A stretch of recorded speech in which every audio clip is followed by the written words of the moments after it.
Hello dear students, welcome to স্টাইটেক academy.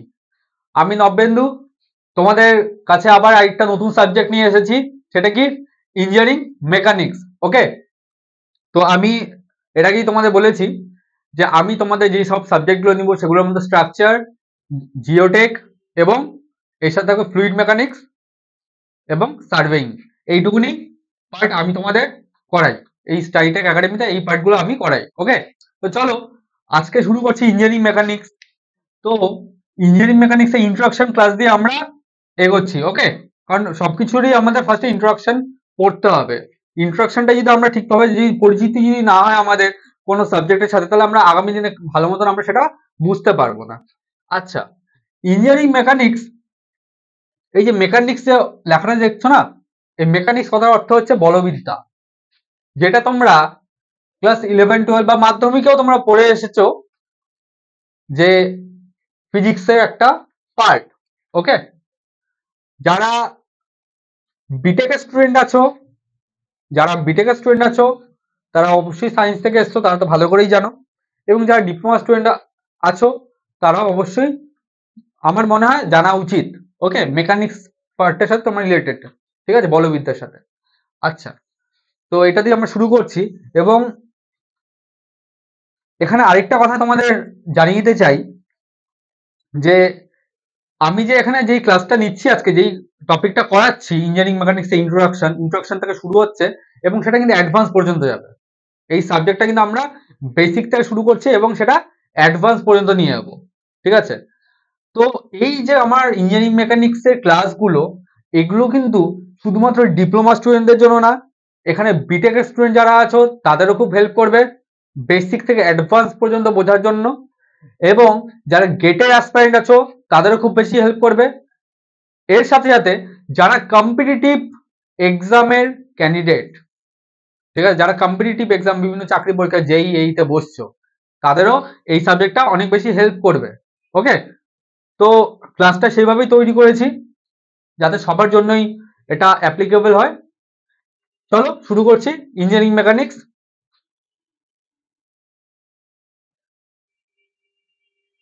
ফার্স্টে engineering মেকানিক্সের সাথে পরিচয় করে নিই।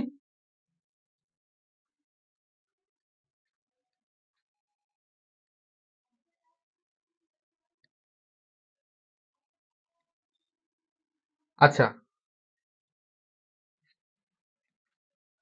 দেখো কি বলছে ইঞ্জিনিয়ারিং মেকানিক্স কি। The subject of engineering mechanics is that branch of the applied science. কি বলছে, ইঞ্জিনিয়ারিং মেকানিক্স কি একটা অ্যাপ্লাইড সায়েন্সের ব্রাঞ্চ, তাই তো।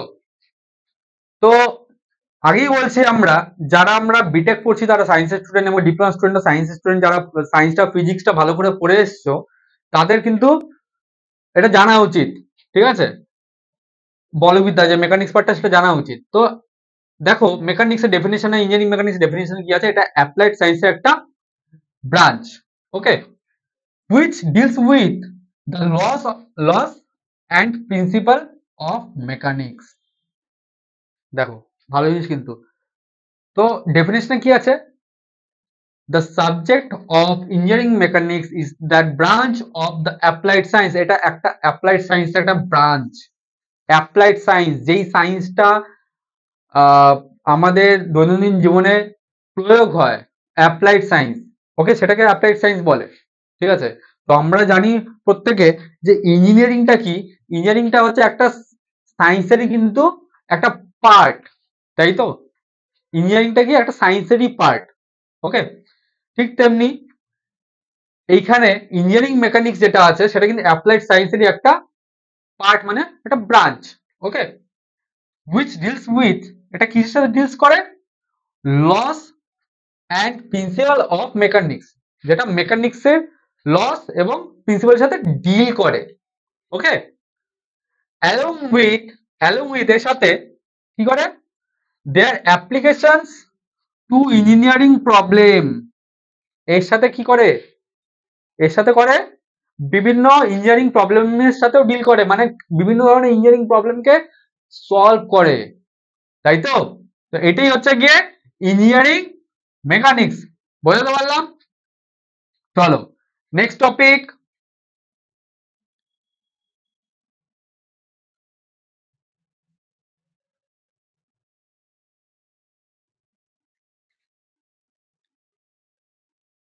আচ্ছা, division of engineering mechanics. Engineering mechanics এর ভাগ, কি কি ভাগ? ইঞ্জিনিয়ারিং মেকানিক্স এর দুটো ভাগ, একটা হচ্ছে কি স্ট্যাটিক্স, আর একটা কি ডাইনামিক্স। একটা কি স্ট্যাটিক্স আর একটা ডাইনামিক্স, খুব ইম্পর্টেন্ট, ঠিক আছে?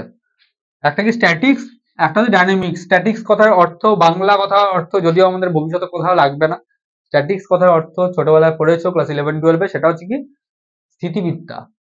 এবং ডাইনামিক্স কথার অর্থ হচ্ছে কি কি গতিবিদ্যা। আমাদের কিন্তু বাংলাটা কোনো কাজে লাগবে না, হ্যাঁ, আমাদের কিন্তু ইংরেজিতেই এখন পড়াশোনা করতে হবে। আর দিন যাচ্ছে, আমরা যতই বাংলা মিডিয়ামে পড়াশোনা করে আসি না কেন, হয়তো কেউ কেউ বাংলা মিডিয়াম থেকে পড়াশোনা করে এসছো, তো বাংলাটা কিন্তু এখন আর লাগবে না কাজে। তো আমাদের এভাবেই এখন পড়তে হবে যে স্ট্যাটিক্স, ডাইনামিক্স। ওকে, তো স্ট্যাটিক্সটা কি? চলো স্ট্যাটিক্সের ডেফিনিশনে চলে যাই। স্ট্যাটিক্স মানে তো আমি বলে দিলাম, বাংলা নামটা কি।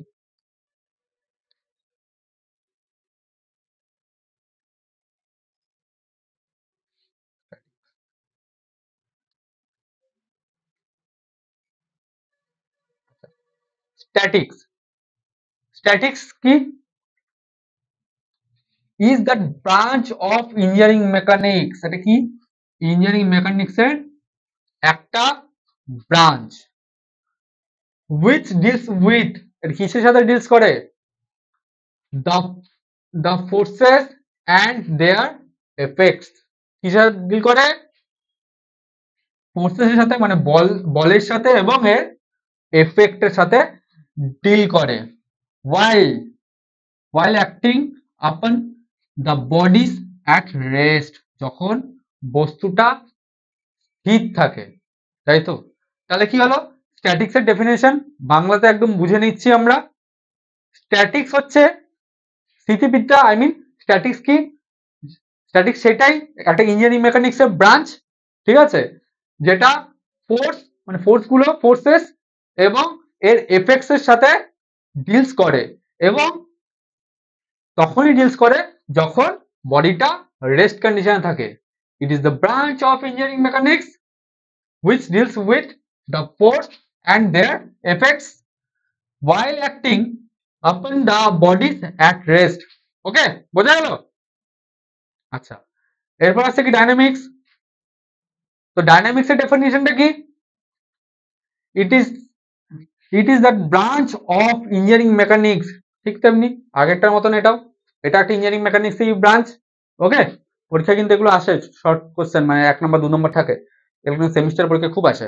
ওকে, তো it is that branch of engineering mechanics which deals with the forces and their effects। দেখো দুটোই তো সেম ব্যাপার, দুটোই সেম ব্যাপার, ঠিক আছে? দেখো এখানে আছে the forces and their effects, এটাও আছে the forces and their effects। পার্থক্যটি, পার্থক্য হচ্ছে while acting upon the bodies in motion। এখানটা দেখো আছে রেস্ট, এখানটা আছে মোশন, পার্থক্য এই জায়গাটা, ঠিক আছে? এটা যখন স্থির থাকবে তখন যে এর ফোর্স এবং এর ফোর্সের এফেক্ট সম্পর্কে যে আমরা আলোচনা বা ডিলস করব, সেটা হচ্ছে কি স্ট্যাটিক্স, ঠিক আছে? আর কি, যখন এটা মোশনের মধ্যে থাকবে, গতিশীল থাকবে, তখন যে এর ফোর্সেস এবং এর মোশন, এর এফেক্ট সম্পর্কে যে আমরা আলোচনা করব বা পড়াশোনা করব, সেটা হচ্ছে কি ডায়নামিক্স। ওকে, চলো নেক্সট পার্ট, আশা করি বুঝাতে পারলাম। নেক্সট পার্ট, যারা আমার ক্লাস বুঝতে অসুবিধা হবে, কোনো জায়গা বুঝতে পারবে না, তারা ডাইরেক্ট টেলিগ্রাম চ্যানেলে, ঠিক আছে, তোমরা মেসেজ করো যে কোন জায়গাটা কি বুঝতে অসুবিধা হচ্ছে, আমি আবার ডিটেলসে আরো বোঝানোর চেষ্টা করব, ঠিক আছে? আমাদের টেলিগ্রাম চ্যানেলকে ফলো করবে। ওকে,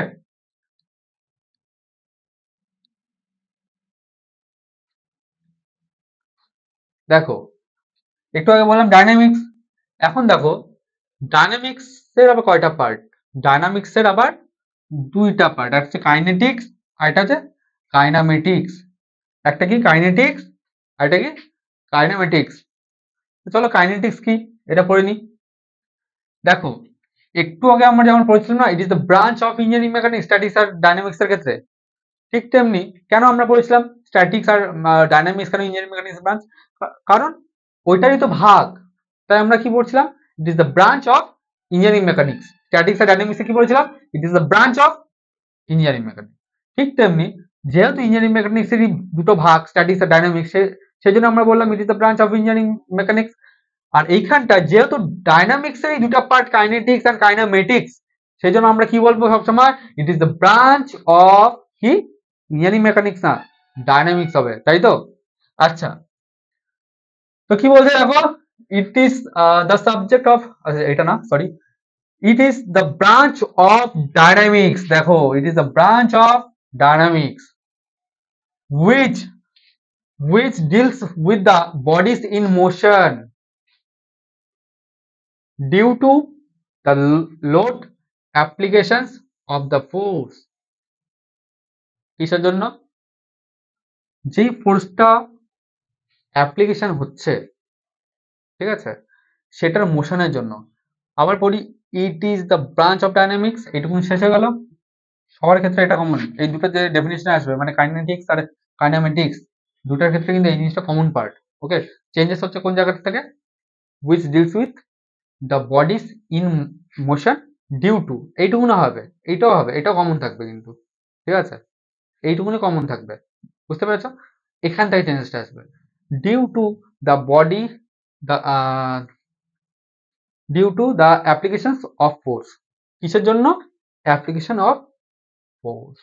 ওকে, আর পরেরটা দিকে দেখবো কাইনেমেটিক্স এর ক্ষেত্রে, পরেরটা কাইনেমেটিক্স এর ক্ষেত্রে কি দেখবো,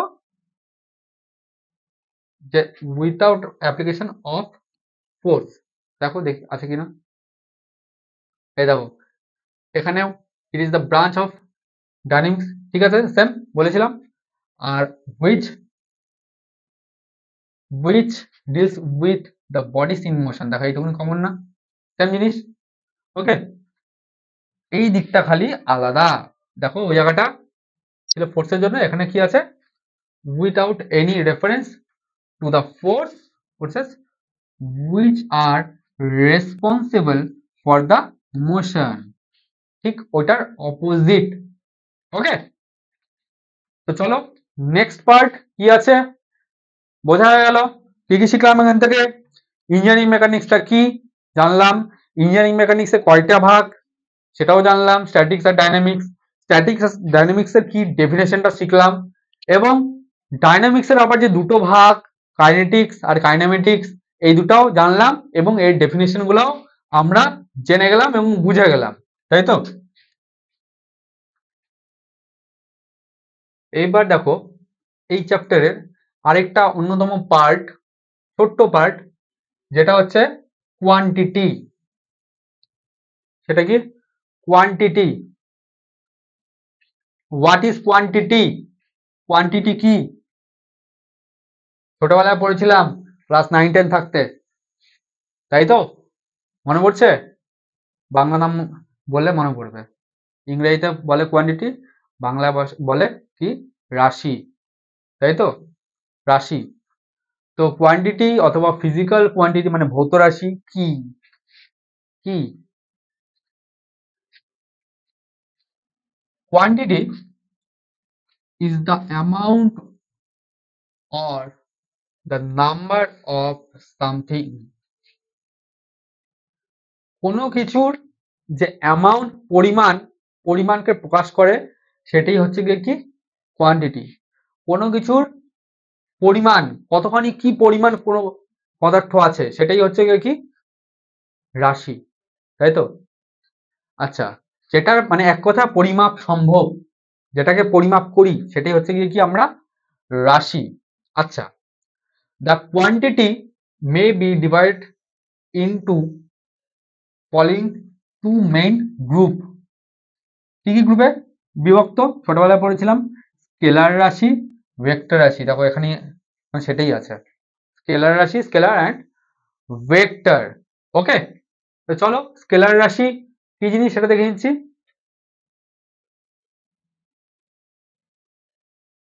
স্কেলার,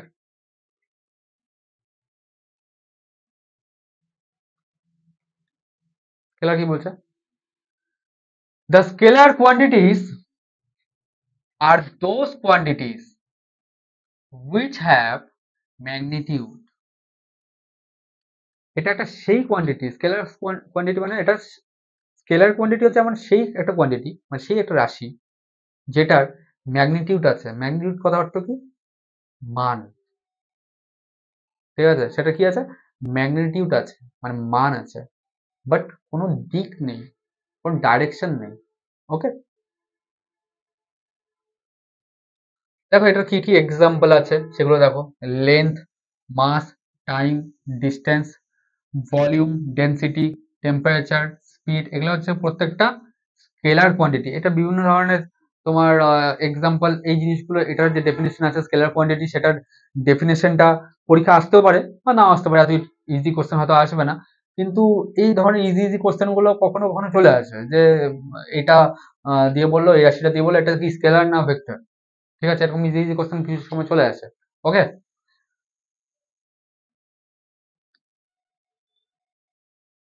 এরপর কি আসবে? ভেক্টর রাশি। দেখো স্কেলার কোয়ান্টিটিটা কি বলছিলাম, যে রাশির মান আছে সেটাই হচ্ছে গিয়ে কি স্কেলার। আর যেটার মানের সাথে সাথে কি আছে? দিক আছে। কি বলছে? দিক। দ্য ভেক্টর কোয়ান্টিটিস অ্যাজ,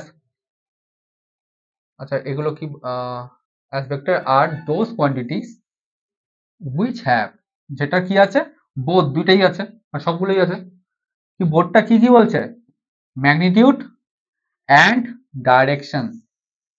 যেটার মান, ম্যাগনিটিউড মানে মান, আর কি আছে? ডাইরেকশন মানে দিক, দুটোই আছে, তো সেটাকে কি বলে? Vector quantity. ওকে, আচ্ছা ভেক্টর কোয়ান্টিটি এক্সাম্পল কি কি? ফোর্স, ডিসপ্লেসমেন্ট, ডিসপ্লেসমেন্ট কথার অর্থ কি? সরণ। এক্সেলারেশন, ত্বরণ। মোমেন্টাম, ভরবেগ। ওকে, বোঝা গেল? তো এগুলো হচ্ছে কি vector quantities, example of vector quantities. Okay, next part.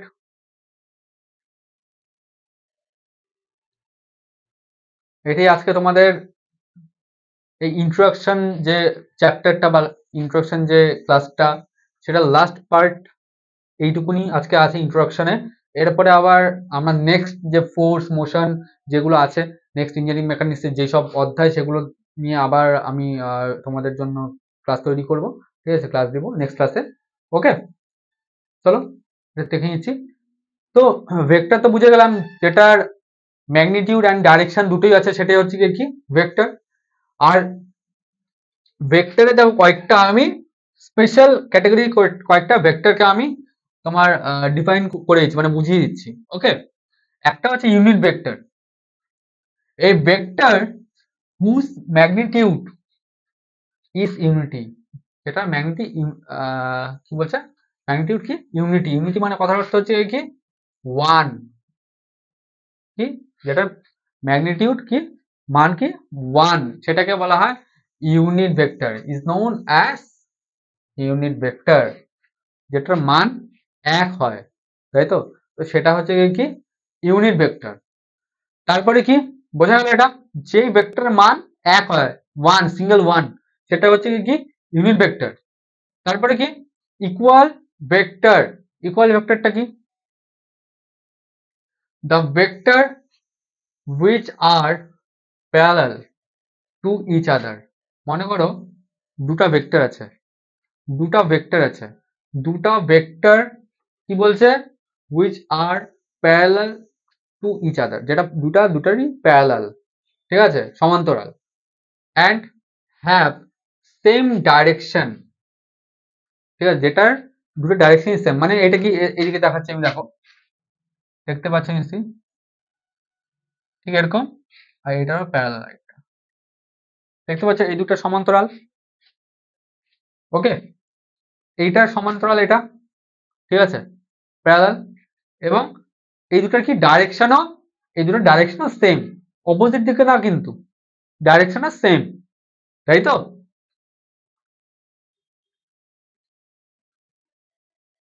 And equal magnitude, মানে মানটাও আবার ইকুয়াল, ঠিক আছে, দুটারই মান সেম হতে হবে। তাহলে কি বলছে, ইকুয়াল ভেক্টরের ক্ষেত্রে সবকিছু ইকুয়াল, কি কি, ফার্স্ট কোনটা, এটা প্যারালাল হতে হবে, ফার্স্ট কন্ডিশন কি হতে হবে, প্যারালাল। সেকেন্ড কন্ডিশন কি বলছে, যে দুটার ডাইরেকশন সেম দিকে হতে হবে, ডাইরেকশন দিকটা একই দিকে হতে হবে। আর লাস্ট কন্ডিশনটা কি, ম্যাগনিটিউডটা সেম হবে দুটোর, তাহলে সেটাকে বলা হয় ইকুয়াল ভেক্টর। ওকে, আচ্ছা, আর এরপরে কি আছে, লাইক ভেক্টর, তাই তো, like vector, the vectors which are parallel to each other, যেটা দুটোর প্যারালাল, ঠিকই parallel, and have same since but unequal, যেটা ইকুয়াল না, আনইকুয়াল ম্যাগনিটিউড, যেটা মান ইকুয়াল না, ঠিক আছে, যেটা হয়তো কি হতে বলছে এখানে, কি ডাইরেকশনে কিছু বলছে না, ডাইরেকশন কিছু বলেনি, যেটা কি প্যারালাল হবে অথচ কি মান সেম হবে না, যেটা প্যারালাল হবে, ঠিক আছে, কিন্তু মানটা কি সেম হবে না। ওকে, বোঝা গেল? তো এইটুকুনি আমরা আজকে শিখলাম, এবং এখানটা আরেকটা ছোট্ট আমার তোমাদেরকে কিছু বলার আছে, যে ভেক্টর, ভেক্টর মনে করো একটা এ ভেক্টর, এই ভেক্টর যে সিম্বলটা না, সেটা এইভাবে দেয়, ডাইরেকশন। ওকে, বড় করে লিখছি এইভাবে, ঠিক আছে, বোঝা গেল? ডাইরেকশন এভাবে দিতে হয় ওপরে। ওকে, বোঝা গেল? তো চলো, আজকে ক্লাসটা এইটুকুনি অবধি রাখছি। আগামী ক্লাস থেকে আমরা ফোর্সে যাব, এবং সেখানটা তোমরা ভেক্টরের রেজাল্টেন্ট কি এগুলো তোমরা শিখতে হবে, ঠিক আছে, যে রেজাল্টেন্ট কোত্থেকে আসে, কিভাবে আসে, রেজাল্টেন্ট কি, তখন জানতে পেরে যাবে। আজকের ক্লাসটা এইটুকুনি থাকলো, নেক্সট ক্লাসে আবার তোমাদের সাথে দেখা হবে, ঠিক আছে, চলো, ভালো থেকো, সুস্থ থেকো, নেক্সট ক্লাসে অবশ্যই জয়েন করো, কেমন, টাটা।